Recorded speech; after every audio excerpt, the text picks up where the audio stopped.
A minha bisavó nasceu e cresceu no interior da Bahia, mas tenho poucas lembranças dela, pois ela faleceu há mais de 20 anos atrás e as únicas vezes que eu a vi e convivi com ela foram em viagens em família para sua casa. No entanto, uma das histórias que ela nos contou quando nos recebeu em sua casa foi algo que eu nunca irei me esquecer. A sua casa ficava na beira de uma rua, que costumava ser calçada e que levava a caminhos de terra e que levavam ao cemitério. A história que ela nos contou era muito antiga, pois os seus avós diziam que existia uma carruagem fúnebre puxada por cavalos que costumava passar em frente àquela casa.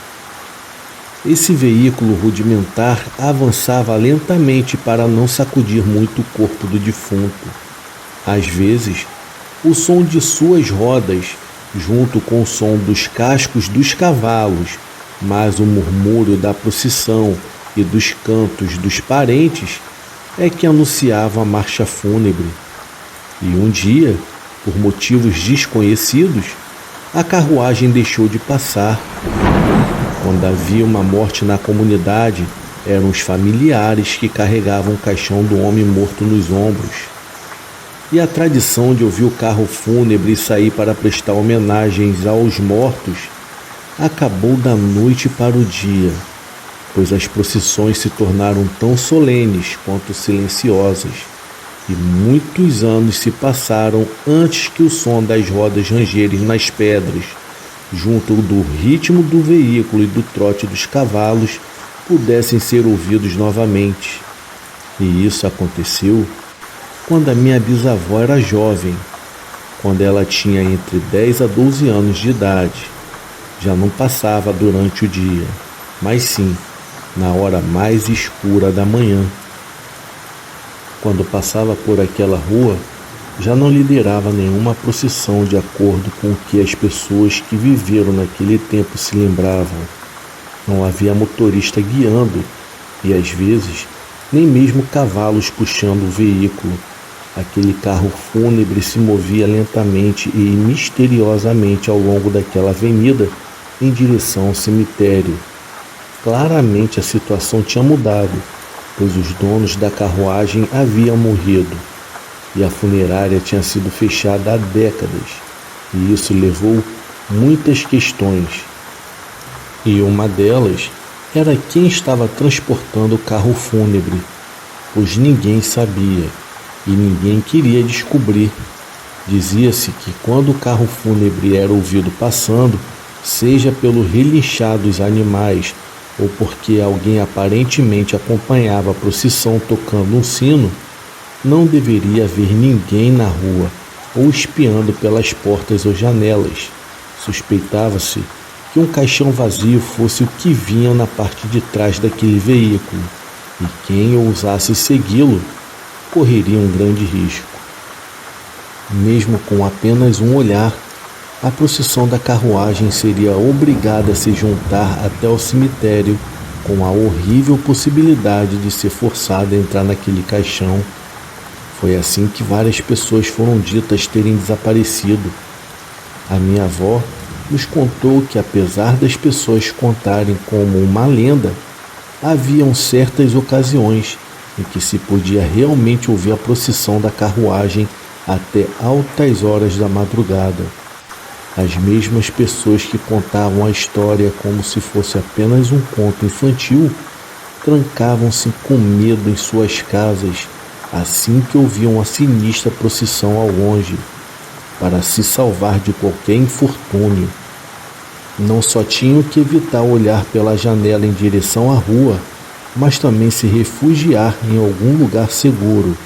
E caso estivessem fora naquela hora por algum motivo, como último recurso, se não houvesse para onde ir, ou se os pés não pudessem correr, então o único jeito era fechar os olhos e se entregar. Virar as costas para a procissão poderia ter salvado o irmão da minha tetravó, uma pessoa que eu nunca conheci nem mesmo em fotos.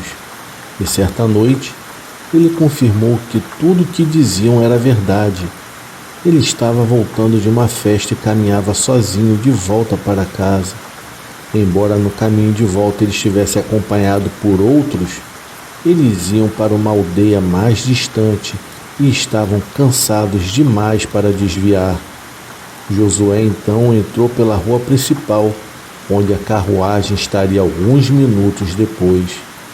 Na rua de paralelepípedos, ele não viu ninguém, mesmo que naquela época a luz ardente do guarda ia e voltava pela avenida.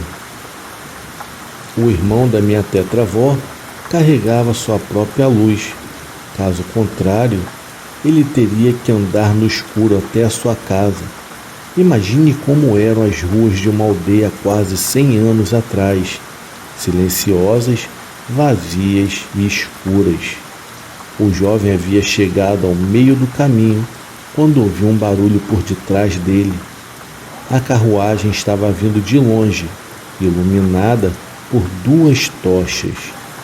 Dizem que ele sentiu um calafrio que o paralisou por um momento. Ele não deveria vê-la novamente, mas viu. Ele não conseguia acreditar no que estava vendo, pois era real. Ele queria deixá-la se aproximar para confirmar que era mesmo a mesma carruagem no qual todos estavam falando. Não poderia ser outra. Eram quase 4 horas da manhã. Hora impossível para andar na rua transportando qualquer coisa. Então, ele deixou que se aproximasse o suficiente para ver que, de fato, não tinha motorista e nem cavalos puxando a carruagem de madeira que se movia por conta própria. Haviam árvores dentro dos terrenos, ao lado das casas e pátios abertos. Ele poderia até ter buscado refúgio em qualquer lugar. No entanto, quando estava tentando correr, viu que haviam pessoas escondidas em meio à escuridão e que estavam observando a procissão. Pois isso ele nunca tinha ouvido falar, que existiam pessoas que não eram moradores locais, não eram moradores vivos da localidade, pois eram pessoas que estavam como sombras e só eram vistas projetadas em lugares onde caía um pouco de luz da lua.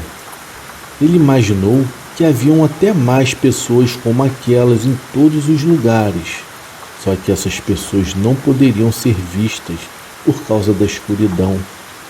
A carruagem alcançou o rapaz e parou em frente a ele. Só que naquele momento ele se lembrou que tinha que fechar os seus olhos. E quando fez, uma porta se abriu e alguém desceu. O irmão da minha tetravó sentiu tanto medo que decidiu caminhar com seus olhos fechados. A carruagem ficou para trás, mas o que desceu estava caminhando muito próximo a ele, quase pisando em seus calcanhares. O Josué parou e fez algo que os meus avós sempre disseram para nunca fazermos.